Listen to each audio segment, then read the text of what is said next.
Shalom, bienvenidos a un nuevo estudio de nuestra comunidad Bnei Adonalam, Kehilat Bao.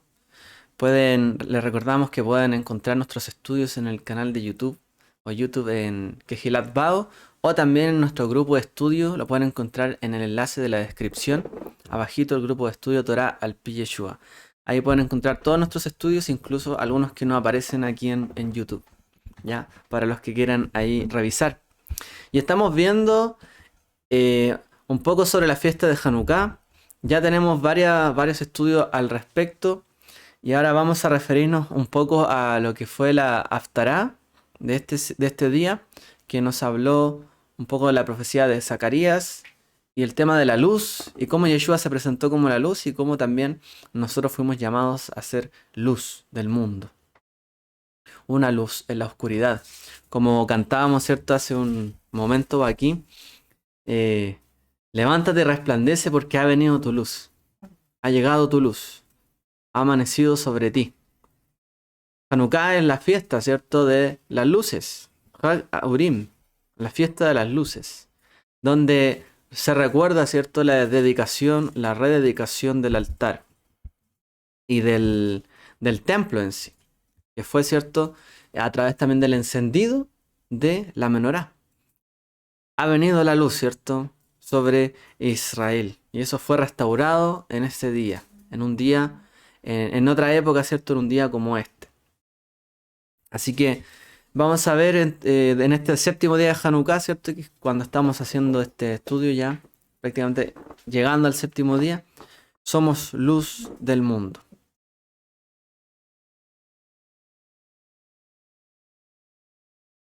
Bien. em, Dice aquí un pasaje que sale ahí, que abre el libro, ¿cierto? Bueno, uno de los versos que aparecía en la lectura de la conclusión de la parashá de esta semana, ¿cierto? La Haftará, que dice, y me preguntó, ¿qué es lo que ves? Yo le respondí, veo un candelabro de oro macizo, con un recipiente en la parte superior. Encima del candelabro hay 7 lámparas, con 7 tubos para las mismas. Hay también junto a él 2 olivos, uno a la derecha del recipiente y el otro a la izquierda. Como la porción de esta semana, la parashat Miketz, ¿cierto? Al final, que significa al final, coincide con Hanukkah en este año, se suele tener esta Haftará especial, que es una lectura, ¿cierto? Del profeta Zacarías, donde se hace alusión precisamente a esta menorá que él vio allí. Como acabamos de leer, una menorá, que es un candelabro, ¿cierto? Que él vio de oro macizo. Y ahí estaba, ¿cierto? Todo listo y dispuesto para el encendido. Y además vio junto a él 2 olivos, a la derecha y a la izquierda. Estos 2 olivos, ¿cierto? Alimentaban, porque el olivo, ¿cierto? De ahí donde se saca el aceite. Estos alimentaban esta gran menorá, que era de oro macizo y grande.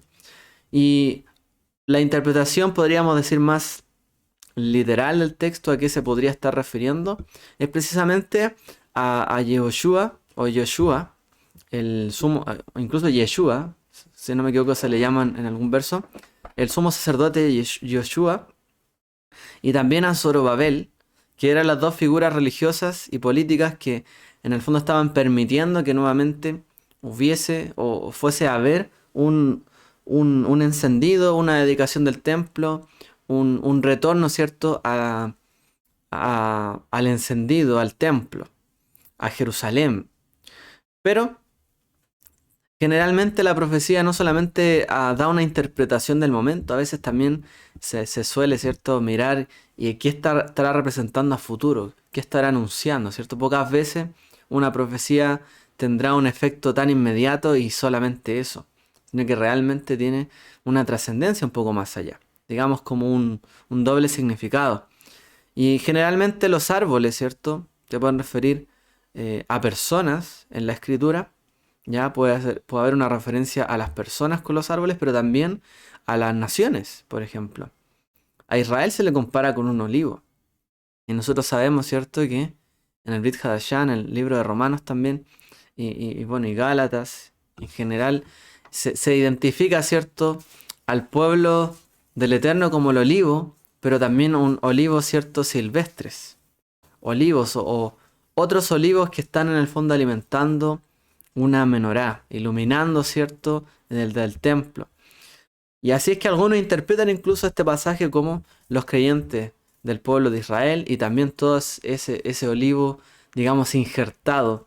Ese olivo que representa también a las naciones injertadas, ¿cierto?, que también alimentan con aceite esta gran menorá que ilumina el mundo entero desde el templo. Otros incluso dicen que esto representa al Mesías, derechamente. Él, ¿cierto?, que es de quien nosotros estamos afirmados. Él es como el gran olivo e Israel por otro lado. Es, por así decirlo, es Israel y el Mesías. Otros incluso dicen que también se puede referir este aspecto al Ruach HaKodesh, al Espíritu Santo, porque el Espíritu Santo se le suele asociar al Ruach HaKodesh, ¿cierto? Se le suele asociar con el aceite. Como dice ahí en el mismo pasaje, de hecho, que estaban ungidos para servir en toda la tierra. Ungidos, ¿ya? Y eso viene, por así decirlo, por el acompañamiento de la Ruach HaKodesh, digamos, el Espíritu del Santo. Entonces, esto nos trae, ¿cierto?, varias asociaciones que para nosotros son relevantes el día de hoy. Y es que para cumplir los planes, ¿cierto?, del Eterno o el anunciamiento profético, tiene que haber, ¿cierto?, aceite. Tiene que haber del Ruach HaKodesh. Tiene que haber una unión también y entender una unión con el Mesías, una unión con Israel. Así también dice, esta es la palabra, ¿cierto?, del Eterno a Zorobabel, no con ejército ni con espada o con fuerza, sino con mi espíritu. Dice Adonai Tsebaot, el Señor de los ejércitos. Entonces, ¿con qué se iba a lograr restablecer o restaurar este servicio del santuario? Con el espíritu, dice. Será con mi espíritu, no con ejército, ni con espada, ni con fuerza. No tiene que ver con un acto meramente físico, sino con mi espíritu, dice el Eterno. Entonces, en sí la menorá, ¿ya? La menorá en el santuario llegó a convertirse, de hecho, más adelante en un símbolo que estaba en todas las sinagogas del primer siglo. Siempre había un dibujo de la menorá, o había una pintura de la menorá en las paredes, o en el, digamos, como en el púlpito que había ahí en las sinagogas. Se han encontrado eso arqueológicamente en las sinagogas de esa época, que habían menorás que se dibujaban en este entonces. Porque la menorá llegó a representar en el fondo esa unción y la presencia de Dios en ese lugar. Cuando hay una menorá es porque la presencia de Dios se ha establecido en un lugar, se ha dedicado en un lugar, se ha inaugurado. Y cuando no está la menorá, falta, ¿cierto?, algo. Falta unción, falta aceite, falta Ruach HaKodesh, falta que se dedique en ese lugar. Y como dice ahí, será con mi espíritu y no con fuerza. Entonces eso también nos da a nosotros a entender cómo es que quiere el Eterno que nosotros iluminemos, ¿cierto? Que seamos una luz con su Ruach HaKodesh, con su espíritu. No simplemente con nuestra fuerza.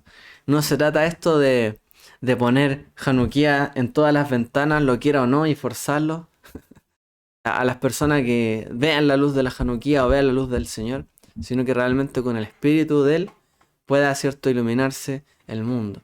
Pueda iluminar primero nuestro templo, que somos nosotros, y luego, ¿cierto?, hacia afuera. Ahí hay un aspecto. Bueno, ahí estaba el pasaje que les mencionaba.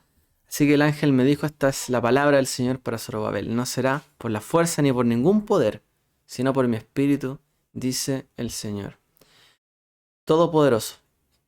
Y luego aquí hay otro verso que nos trae, ¿cierto?, un aspecto del David Hadashah, donde dice, manténganse firmes, ceñidos con el cinturón de la verdad, protegidos por la coraza de la justicia. Dice así Shaul, ¿cierto?, a los creyentes, manténganse firmes, ceñidos con el cinturón de la verdad. Le está diciendo, sean fuertes, protegidos por la coraza de justicia. Tenemos que también luchar, ¿no? Entonces, por un lado, nos dice el profeta ahí, bueno, no será ni por fuerza ni por ningún poder, sino por mi espíritu. Pero Pablo nos está diciendo, manténganse firmes, ceñidos con el cinturón de la verdad, protegidos por la coraza de la justicia. Retrocedamos un poco en el tiempo.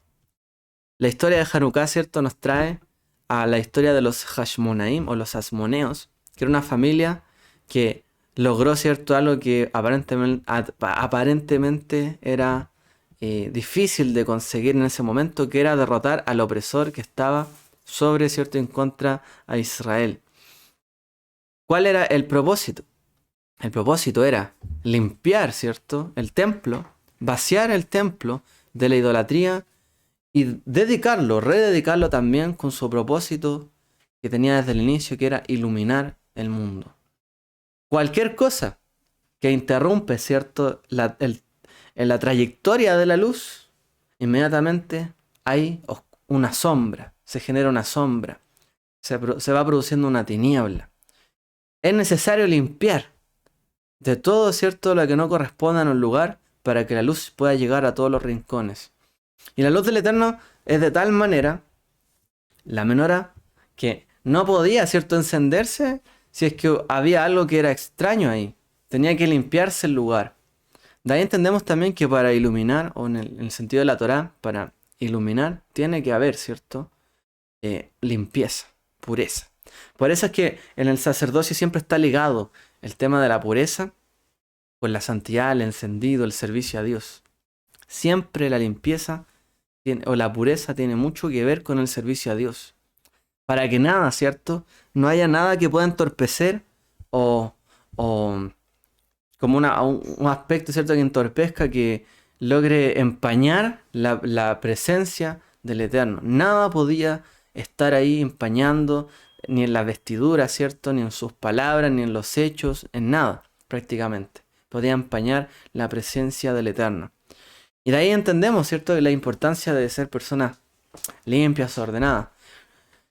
Y ese sentido de la limpieza los llevó a ellos también al aspecto más, digamos, extremo o fuerte, que es luchar físicamente para lograr la limpieza del templo.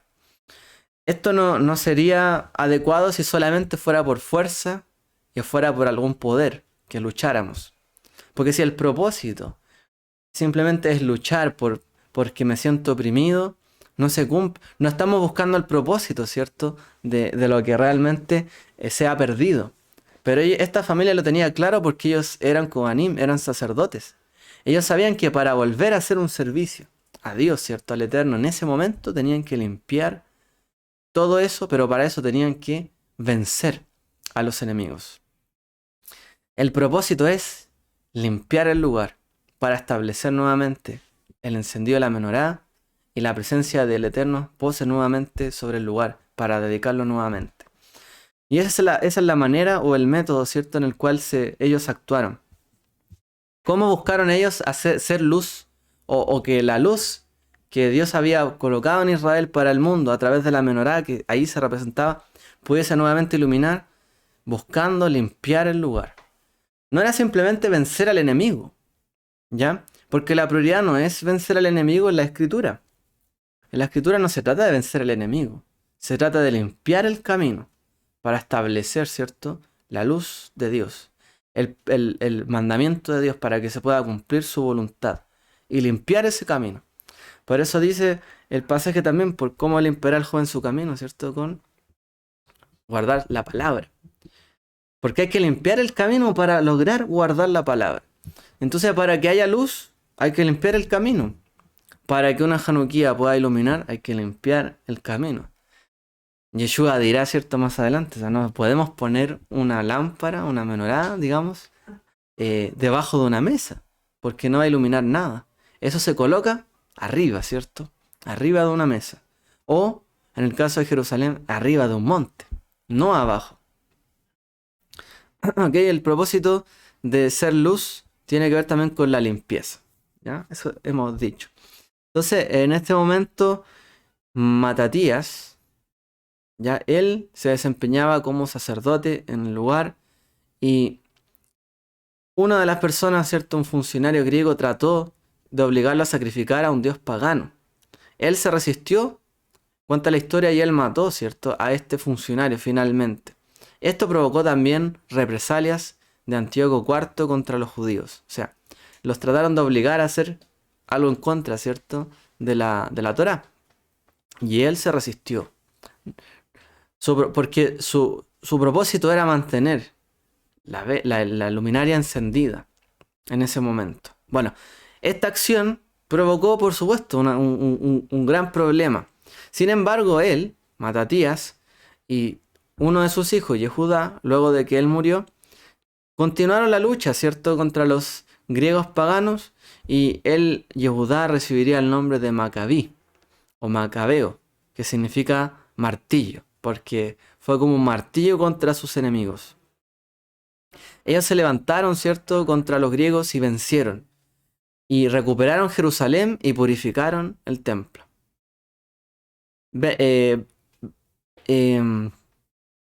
¿Cómo se llama? Bueno, aquí hay una imagen para que podamos ver. Pasaron 20 años antes de que pudieran, después de esas victorias, pudieran vencer y derrotar completamente a los Seleucidas que estaban ahí en la tierra de Israel. Y eso fue en la ciudadela del Acra, que es lo que se puede ver aquí, que es una fortaleza que fue descubierta en el año 2015, de hecho fue hace poco.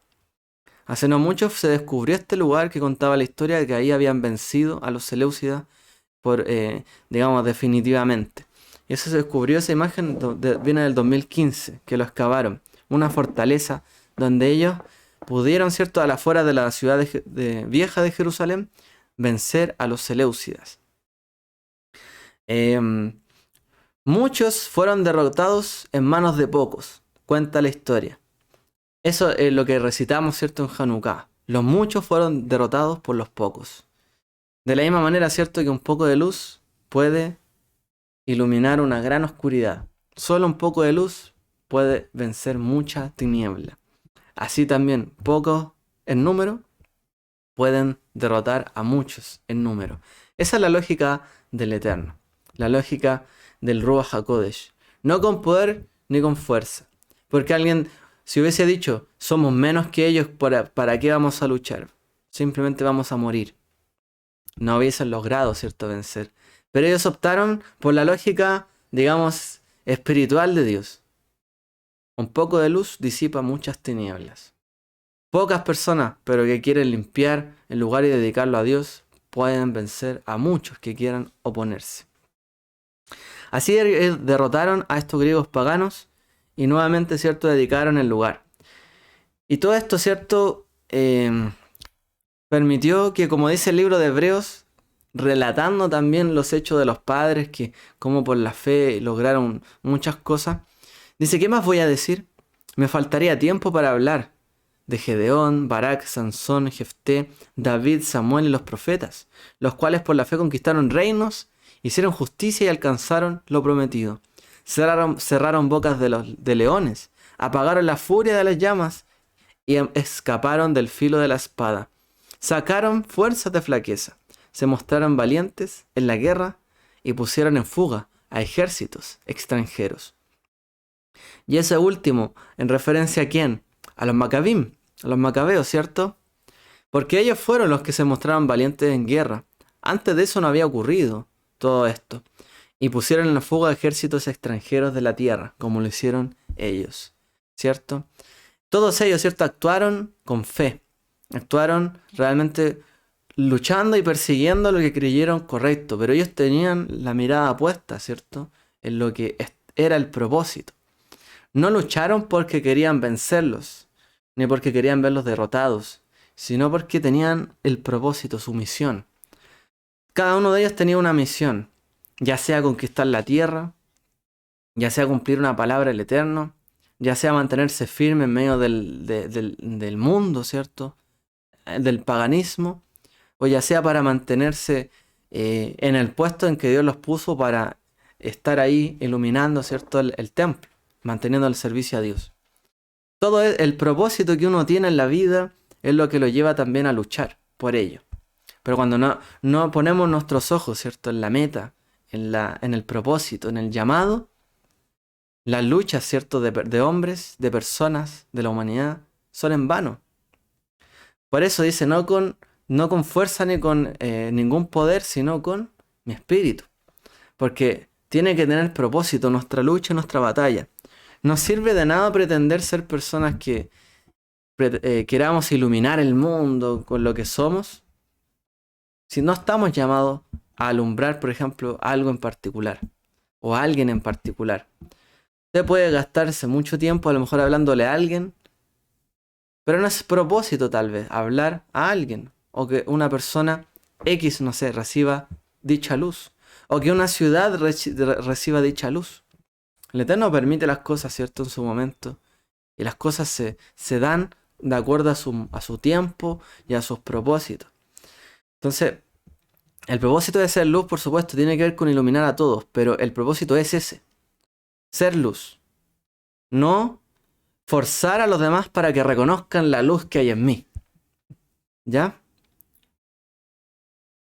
Nuestro propósito como creyente no se trata de forzar a que los otros lleguen a la luz que yo tengo, a la verdad que yo tengo. Sino nuestro propósito como creyentes es la luz que Él ha puesto en mi vida, el propósito que Él me ha llamado a cumplir, el llamado que he recibido de parte de Él. A ello me voy a dedicar y de esa manera voy a ser luz. Ellos, ¿cierto? ¿Por qué vencieron también? ¿Por qué a lo mejor no se levantaron los de otra tribu a luchar contra los Seleucidas o los griegos, ¿cierto? Asirios, también se les llama. ¿Por qué no fueron otros? ¿Y por qué fueron ellos y vencieron? Porque su propósito era mantener el templo y el servicio a Dios. Por lo tanto, el Eterno respaldó porque tenían propósito. Así también nosotros tenemos que enverarnos en buscar los propósitos del Eterno y ser luz en lo que Él nos llamó a ser luz. Imagínase a un Yeshua, un Mesías, desesperado porque no puede ser luz para la gente que no se arrepiente. Y que se desespere porque no guardan el Shabbat, porque no guardan las fiestas, porque no están asistiendo a lo mejor a oír la Torá, porque no van a las fiestas de peregrinación o porque le está costando guardar cosas. Pero Yeshua no se dedica a lamentarse, sino que Él cumple su trabajo, su misión. Él es una lumbrera en su generación. Lo fue, lo es y lo será. Una lumbrera en su generación y en nuestra generación. Porque lo que Él fue llamado a hacer, eso hizo. Y en esa manera iluminó. Entonces, esto es como una vela. O como una luz, como una linterna. Cuando uno sabe lo que tiene que iluminar, se enfoca hacia allá. Y de esa manera la luz realmente tiene un gran efecto. Y alumbra con toda su intensidad. Pero cuando tratamos de hacer cosas que a lo mejor no tienen que ver tanto con esa luz, y a lo mejor queremos ampliar el rango de una linterna, la luminosidad se baja. O si vamos a los rincones hasta donde llega la luz, ya no se ve tanto. Por eso es importante enfocarse. La luz tiene que ser focalizada. La luz que el Eterno nos llamó a nosotros a guardar. Por eso es que estos varones y estas mujeres, ¿cierto? Hombres y mujeres de fe lograron cumplir y el Eterno los respaldó porque entendían su llamado y eso es lo que defendieron. Así fueron luz. Si bien entonces los griegos devastaron en cierto sentido a la comunidad judía en esa época, no lograron destruir la convicción de aquellos, ¿cierto? Que tenían la convicción, la fe y la certeza de a quién servían y quién los respaldaba.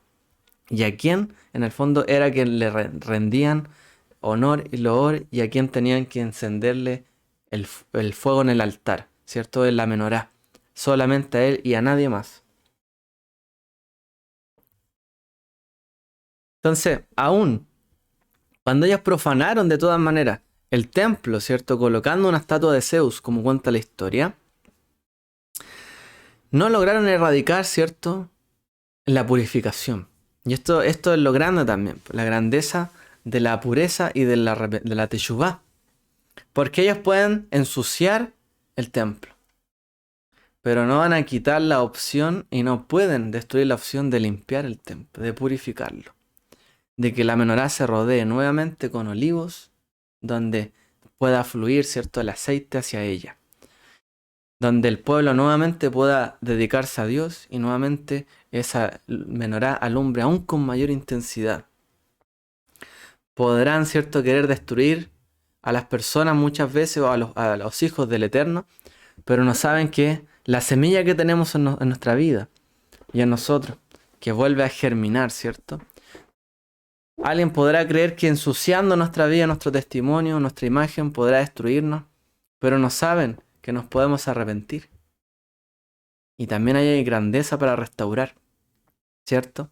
Y el Ruach HaKodesh nos tiene que dar esa certeza de arrepentimiento, como dice la Escritura, para poder restablecer las cosas. Entonces,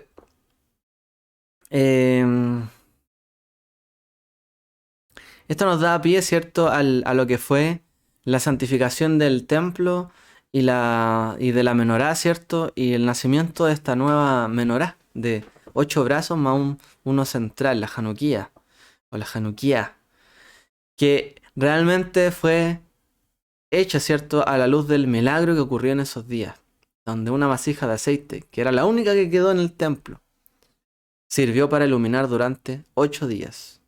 O sea, iluminó 7 días más, ¿cierto? Aparte de lo que podía iluminar, sirvió hasta que prepararon nuevo aceite. Eso es lo que cuenta también la Escritura y le da el sentido, perdón, lo que cuentan los sabios, los rabinos, y le da el sentido a esta fiesta. Entonces, por un lado, se recuperó la luz porque se sabía el rol que se tenía y por qué se tenía que destruir o que derrotar a los enemigos para dedicar, ¿cierto?, el templo. Esa luz respaldó en el fondo a los Hashmonaim, pero también respaldó con un milagro visible. O sea, fue el respaldo del Eterno en sus manos, con su fuerza, pero también hubo un respaldo en un milagro, un hecho sobrenatural.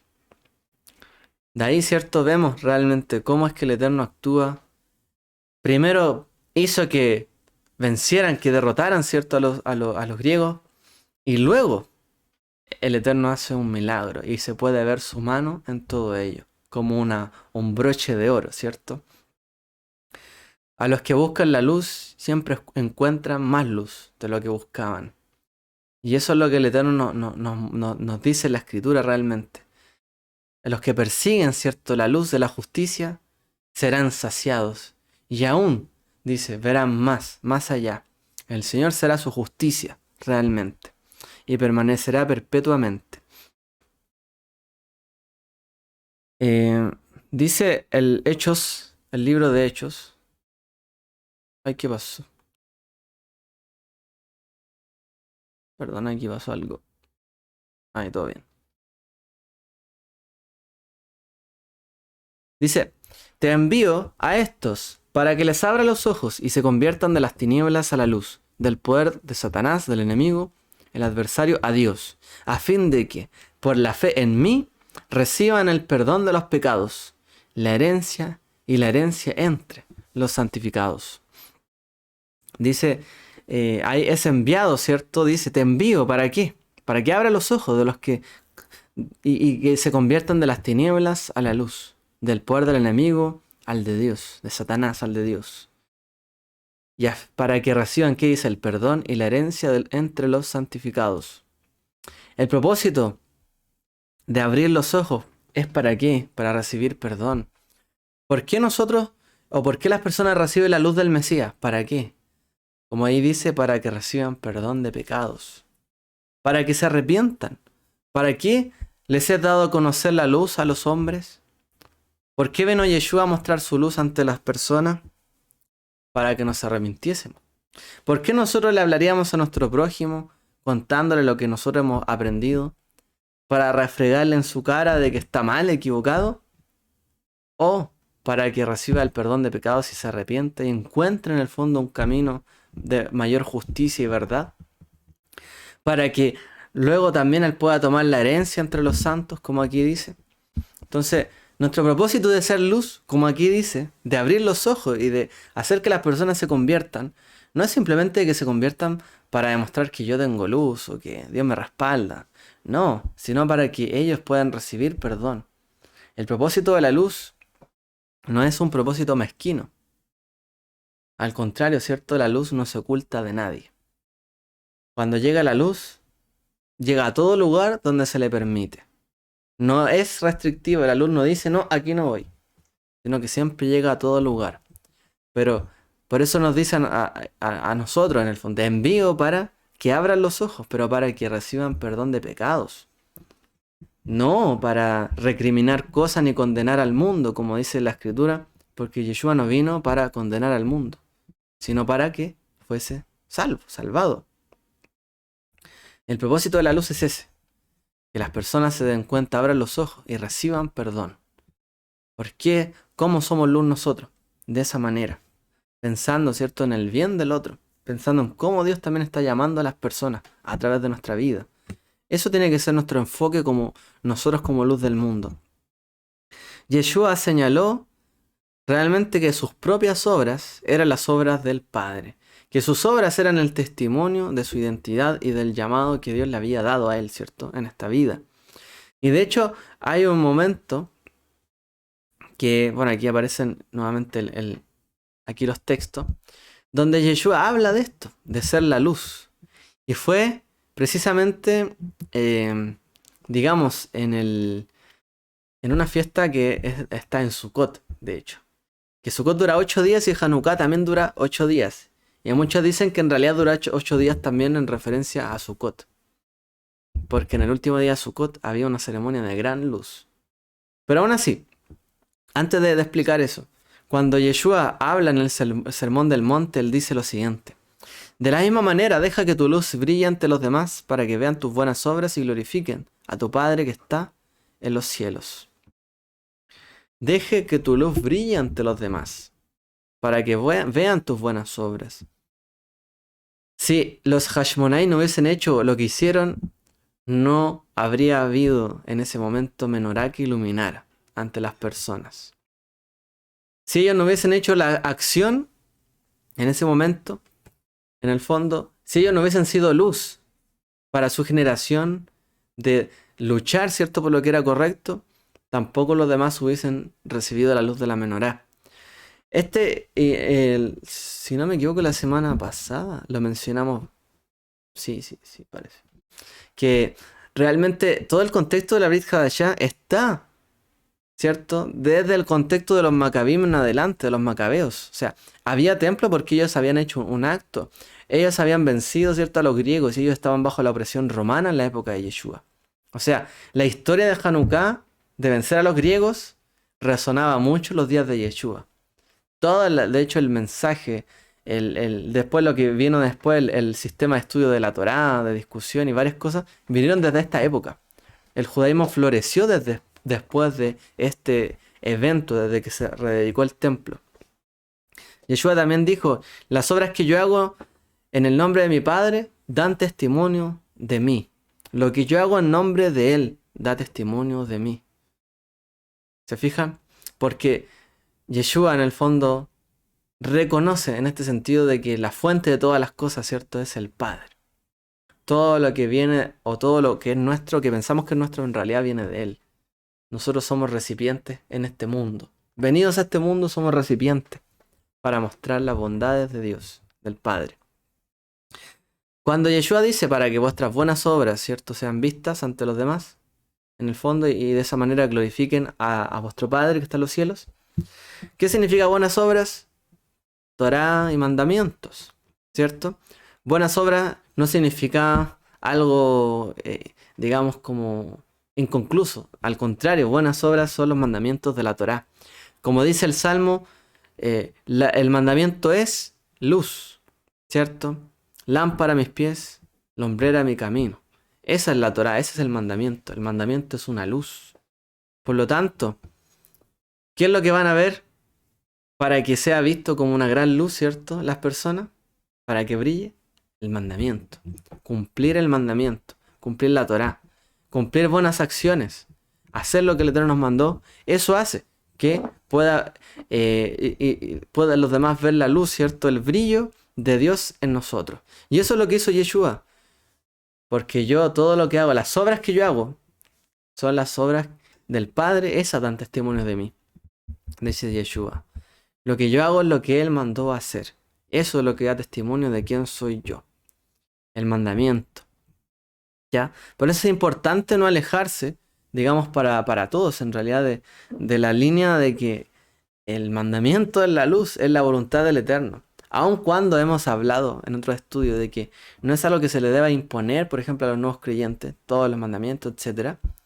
Pero sí, dice ahí que los mandamientos son en el fondo la manera en que nosotros podemos ser luz para los demás. ¿Cómo? Cumpliendo mandamientos, la Torá. De esa manera nuestra luz brilla, ¿cierto? ¿Pero con qué fin? Con el fin de que las personas glorifiquen al Eterno, a Dios. O sea, yo no hago un mandamiento para yo ser la lámpara de la casa. Puedo ser la lámpara de la casa, pero para que los demás también agradezcan y bendigan al Eterno. Un ejemplo sencillo, si nadie bendice, no sé, por una mesa, una comida, el que bendice ahí es lumbrera. Y aunque los demás no digan nada, tendrán que decir amén o gracias por lo menos, ¿cierto? Para bendecir a Dios o cualquier cosa en realidad. Pero siempre hay que tratar de ser una lumbrera, cumplir el mandamiento, ¿ya? El hermano de Yeshua también, Jacob, él también dice, la fe en sí misma, si no va acompañada de acción, está muerta, dice. La fe sin obras es muerta. Por eso, la fe que tuvieron, como leíamos en el libro de Hebreos, porque ellos tuvieron fe y por eso destruyeron, ¿cierto? Aquí y allá, se derribaron las murallas, cerraron la boca de los leones, o vencieron a sus enemigos y echaron a ejércitos extranjeros, fue porque tuvieron fe. Y la fe tiene que ver con la acción, ¿cierto? Y eso finalmente es la luz ante los demás. La luz que se traspasa, la antorcha de generación en generación, el testimonio, es la fe, ¿cierto? Pero con acción.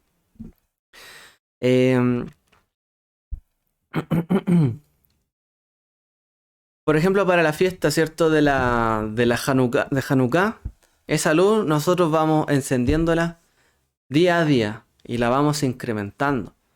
Porque precisamente es el objetivo, ¿cierto? De la vida, ir incrementando nuestra luz. Ser luz al mundo no significa que apenas somos llamados, tenemos la carga de ser una luz a todo el mundo. No, por eso le decía que cuando uno tiene una luz pequeñita tiene que focalizarla, o una linterna, para que tenga el efecto. A lo mejor después cuando tengamos más aceite, o más Ruach HaKodesh, tenemos más pila y la luz puede ser más potente. Quizá en algún momento sea tan potente que sea como un faro, ¿no? Puede llegar a ser un faro. Pero tenemos que procurar primero de que nuestra luz, esas palabras que somos luz al mundo, sean donde primero Dios nos está llamando. Y poquito a poquito ir encendiendo, ¿cierto? El aceite en nuestra vida o el cumplir su voluntad, sus preceptos. Esto, ¿cierto? Viene de la mano con el Ruach HaKodesh. No hay prácticamente una historia en la Torá que diga que hicieron su voluntad sin decir prácticamente que el Espíritu de Dios estaba sobre él, o la sabiduría de Dios estaba sobre él, o todo lo que el Espíritu trae estaba sobre él, algo de eso.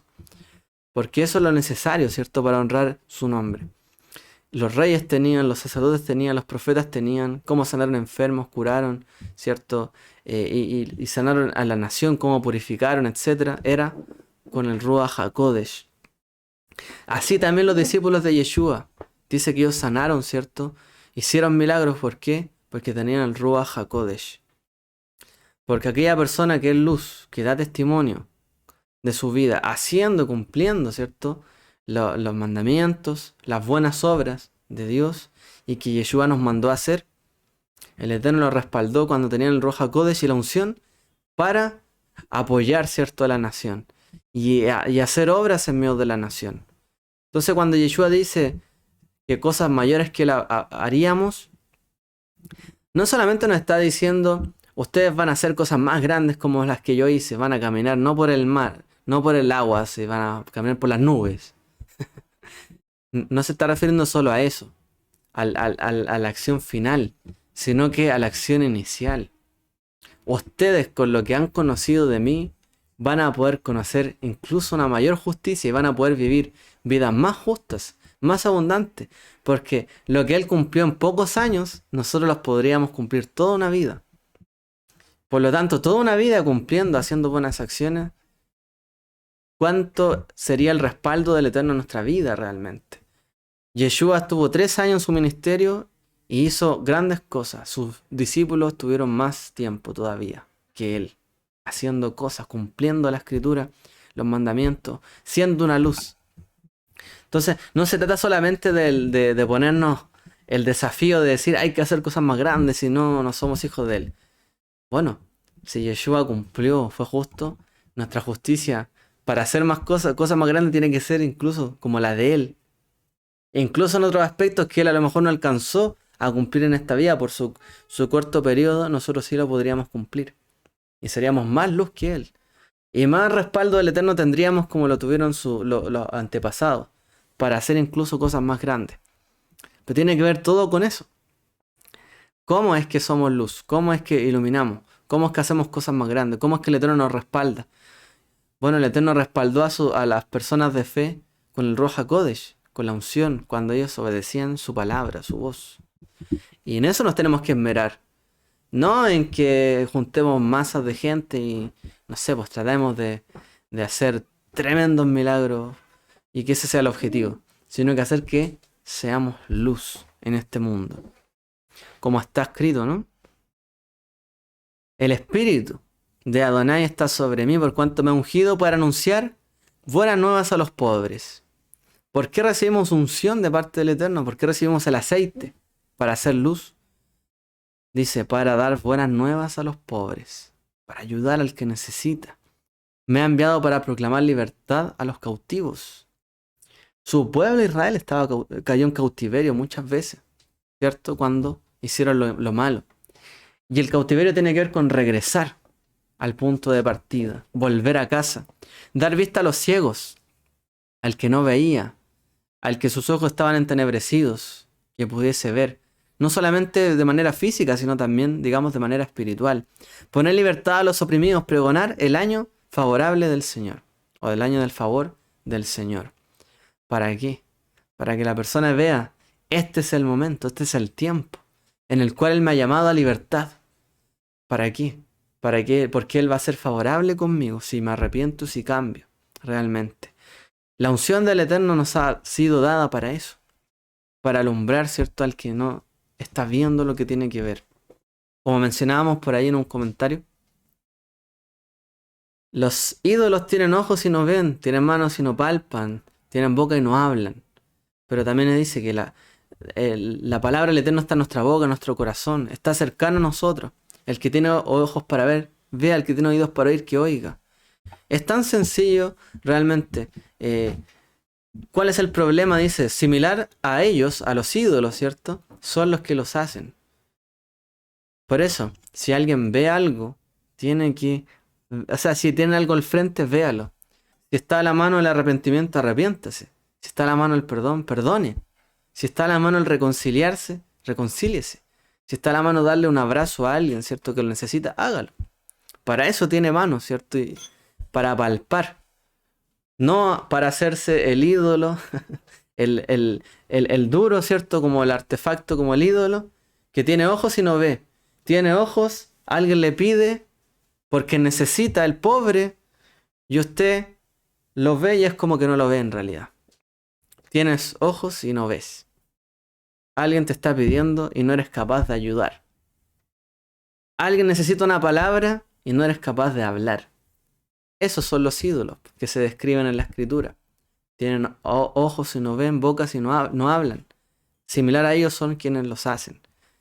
Y de ahí es que nosotros tenemos que salir de ese aspecto. Tenemos que tomar acción en nuestra vida. Cuando una mecha, ¿cierto?, se enciende, no se queda una parte solamente, no se enciende solamente la parte derecha, la izquierda o arriba. Todo se prende. El fuego lo consume todo. Porque el fuego, ¿cierto?, no es ciego, por así decirlo. Si hay una vela y una parte de la mecha para encender, pues se va a encender. Falta que alcance ese lugar, pero se va a encender. No se va en contra de la lógica, el fuego.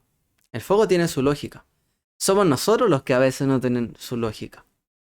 Y nos cuesta, ¿no? Y de verdad nos cuesta de repente tender la mano a alguien que nos está poniendo así la mano para pedirnos algo. Por eso tenemos que actuar y eso es parte de la luz. Y eso es lo que hizo Yeshua en tan poco tiempo. Al que necesitó escuchar una buena nueva, una noticia, pues se la dio. Al que necesitaba libertad, se la dio. Al que necesitaba vista, se la dio. Al que necesitaba sanidad, se la dio. Al que necesitaba, ¿cierto?, recibir una palabra realmente que le cambiara la vida, se la dio.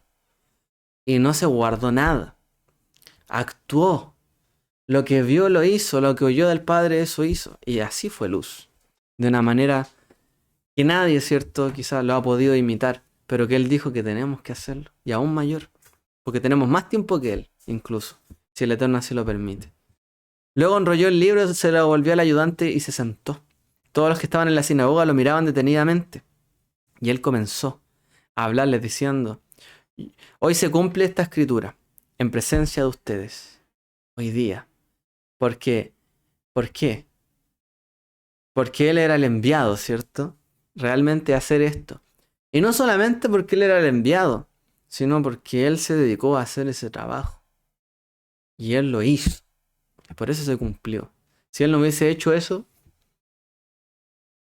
y de hecho en el momento en que lo dijo, se puso encima toda esa carga de que tenía que hacerlo y lo iban a mirar, porque dice que toda la gente lo miraba detenidamente. Porque era el que habían conocido ahí, al niño del barrio, el Yeshua, ¿cierto? El hijo de Yosef, de María, que andaba por ahí, por allá. Pues ahora estaba diciendo estas grandes palabras. Art tenía mucho que cumplir. Yeshua fue la luz. Yeshua realmente iluminó. En él estaba la vida, dice el libro de Yohanan, y la vida era la luz de la humanidad, y esta luz resplandece en las tinieblas y las tinieblas no han podido extinguirla. ¿Por qué? Porque Él actuó y fue una luz personificada realmente. Fue como la luz, ¿cierto?, en una persona. Y las tinieblas no han podido extinguir la luz del Mesías. Y resplandece, ¿cierto? Y traspasa los límites. Y brilló durante toda su vida. Y nadie pudo apagar su luz, ni siquiera la muerte. Porque Él, ¿cierto?, resucitó. Y cuando resucitó, ¿cómo se le vio? Como un ser diferente. Como en la transfiguración, ¿cierto? Como de luz. Porque eso está prometido para los justos y para los piadosos. Los misericordiosos que realmente alcanzarán todo esto. Yeshua les habló otra vez diciendo: yo soy la luz del mundo, el que me sigue no andará en tinieblas, sino que tendrá la luz de la vida. ¿Cuándo dijo esto? El último día de la gran fiesta de Sukkot. Y ese día en particular, ¿cierto?, de Sukkot se hacía una ceremonia que se llama Simchat Bet Ashoeva, que era la ceremonia de la extracción del agua, donde se hacía todo un festival de luces, de danza, y pedían al Eterno una rogativa por la lluvia, para que Él bendijera a la tierra de Israel. Y eso fue en Sukkot, que curiosamente, como les decía, dura 8 días, igual que Hanukkah. Dice, Yeshua dijo, vamos a irnos para acá. En el templo, perdón, aquí. Esto sale en el Talmud, dice, en el templo había 4 menorot de oro, con cuatro cuencos de oro en la parte superior de cada uno, y 4 escaleras que llevaban cada una un cuenco. 4 jóvenes fuertes Kohanim subían con cántaros que contenían cada uno 9 litros de aceite que vertían en los cuencos. Había 4 menorot, dice, 4 candelabros. Con los cajones y fajas gastadas de los Kohanim hacían mechas, y no había lugar en Jerusalén que no estuviera iluminado por la luz del Beit HaShoevah. Los hombres piadosos y los hombres de buenas acciones, es decir, los hombres que hacían buenas acciones, que cumplían Torah y mandamientos, con antorchas danzaban alrededor de las menorot, con antorchas encendidas en sus manos, cantando canciones y alabanzas, mientras los levitas tocaban arpas, liras, címbalos, trompetas e innumerables instrumentos musicales. Eso era algo palpable en los días de Yeshua en Sukkot, el último día. Sukkot, que, como les decía, está conectado con Hanukkah por la duración que tiene y por el significado también que tiene. Ahí se hacía una gran ceremonia, y donde se iluminaba y se danzaba alrededor de las menorá. Y dice, los hombres piadosos danzaban alrededor. Los que hacían buenas acciones se alegraban en el Eterno, realmente. y entendían que esa lumbrera, ¿cierto?, era para iluminar todo Jerusalén. Y no tenía que haber lugar en Jerusalén al cual no llegara la luz de la antorcha, ¿cierto? De lo que ahí se estaba celebrando. ¿Qué era?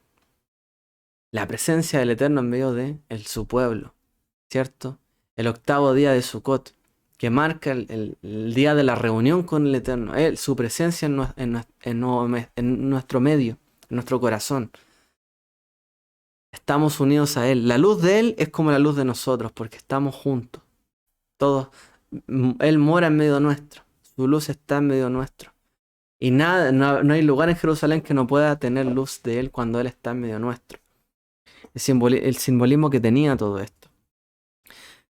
Yeshua dijo, dichosos son los pobres de espíritu, porque el reino de los cielos les pertenece. Como habíamos leído, Él, ¿cierto?, vino para, ¿qué cosa? Dar, ¿cierto?, buenas nuevas, buenas noticias, Besorá Tová, el evangelio a los pobres.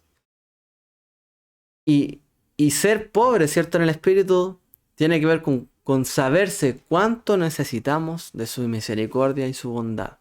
Cuánto necesitamos de Él. Cuánto aceite necesitamos de Él. Somos pobres, ¿cierto? Y sabemos que tenemos escasez de aceite. Y necesitamos recibir de Él. Por eso dice, dichosos los pobres en espíritu, porque el reino de los cielos les pertenece. ¿Quién sabe que necesita del aceite, del Ruach HaKodesh, del Mesías, de Dios en su vida? Esa persona dice que de Él es el reino de los cielos, porque buscará diligentemente el aceite, como las vírgenes, ¿cierto? Como las parábolas de Yeshua. Buscará el aceite para iluminar siempre. Siempre estará diligentemente buscando, porque se sabe que no tiene suficiente. Por eso dice, dichosos los pobres en espíritu, que saben que necesitan de Él y siempre van a necesitar de Él. Porque ellos, ¿cierto? De ellos es el reino de los cielos. El Eterno sí hace milagros muchas veces, nos da lo que necesitamos, pero tenemos que diligentemente buscarlo. Vosotros sois la sal de la tierra, pero si la sal se ha vuelto insípida, ¿con qué se hará salada otra vez? Ya para nada sirve, sino para ser echada afuera y pisoteada por los hombres. Vosotros sois la luz del mundo. No se puede ocultar. Una ciudad situada sobre un monte no se puede ocultar, ni se enciende una lámpara y se pone debajo de un almud, sino sobre el candelero, y alumbra a todos los que están en la casa. Por eso Yeshua iluminó a todo Israel. No podía estar en lo oculto. Tenía que pararse en el último día de la fiesta y decir, ¿cierto? Yo soy la luz. Realmente el que venga a mí, ¿cierto? De él correrán ríos de agua viva, etc. Para concluir, dice el libro de Filipenses, haced todas las cosas sin murmuraciones ni discusiones, para que seáis irreprensibles y sencillos, hijos de Dios sin tacha en medio de una generación torcida y perversa, en medio de la cual resplandecéis como luminares en el mundo, sosteniendo firmemente la palabra de vida, a fin de que yo tenga motivo para gloriarme en el día del Mesías, dice Pablo, ya que no habré corrido en vano, ni habré trabajado en vano. Todo lo que hagamos para Él, como dice ahí, sin murmuración ni discusión. Lo hacemos para Dios, lo hacemos lo mejor para Dios, no para competir con los demás, no para oponernos a los demás, porque la luz que nos fue dada a cada uno es diferente. Cada cual, ¿cierto?, actuará conforme al llamado del Eterno, pero lo importante, como ahí dice, es que nos mantengamos irreprensibles y sencillos, cada uno de nosotros, sin tacha, porque de esa manera resplandecemos. Si hay diferencia en una u otra cosa, en un método, cómo alguien hace algo, será una diferencia, pero que cada cual vea su vida sin tacha antes de estar murmurando y viendo lo del otro. Porque cada cual tiene su propia luz, ¿cierto? Cada estrella tiene su propio resplandor. Cada una tiene su resplandor. Pero cuando aparece el sol en el día, los opaca todo. Así es el Mesías. Que ante Él no somos opacados y solamente queda su luz. Por eso, ¿para qué vamos a pelear entre estrellas en el día? Si en el día ni siquiera nos vemos. Cuando está el Mesías presente y Él es el que se lleva la gloria y el eterno Dios, el Padre, simplemente hacemos todo para honrar a Él y así nadie discute con nadie, ¿cierto? Y cada cual tiene su resplandor que el Eterno recompensará. Seamos luz para el mundo y así hagamos cada año, ¿cierto? Un Hanukkah mucho más significativo para nuestras vidas y para los que nos rodean. Que el Eterno les bendiga, Shabbat Shalom. O sea, Shavua Tov. Una feliz semana. Y Hag Hanukkah Sameach y Hag Urim Sameach. Feliz fiesta de las luces. Shalom.